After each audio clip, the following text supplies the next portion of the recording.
So I've been getting a lot of questions about what is a chief resident, how does one become a chief resident, and what does a chief resident do? In this video today, I'm going to be talking all about that.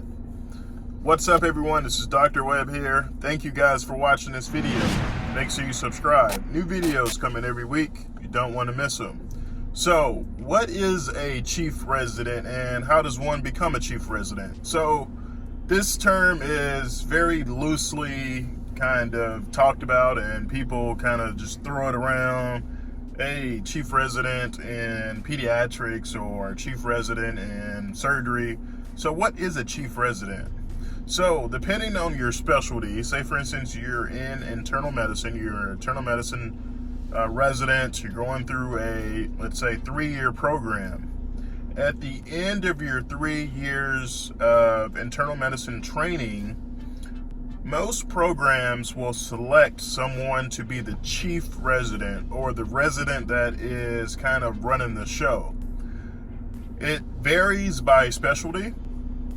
In internal medicine, you can have a chief resident and then after your training, you stay for an additional year to be the chief resident.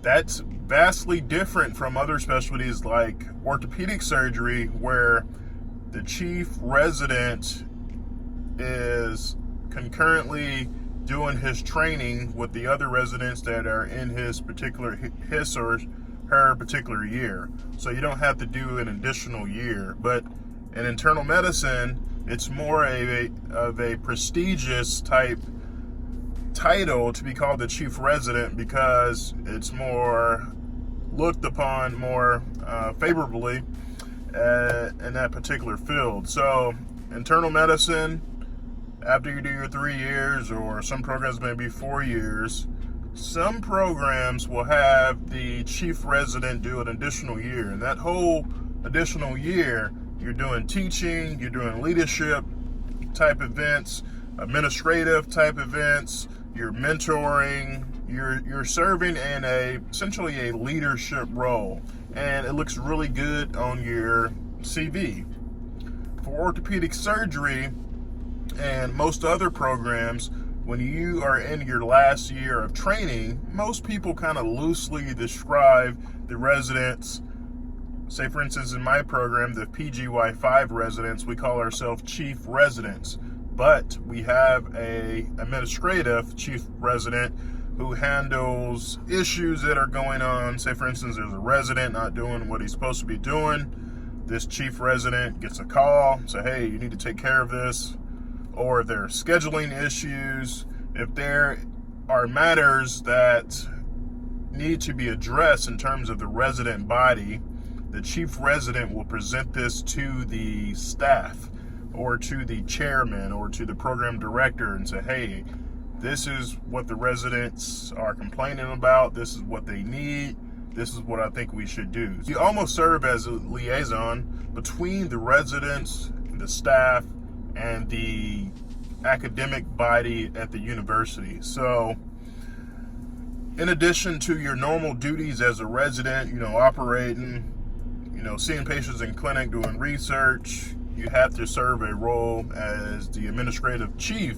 So it's a little bit more responsibility in terms of what you need to do. There's meetings that you got to go to.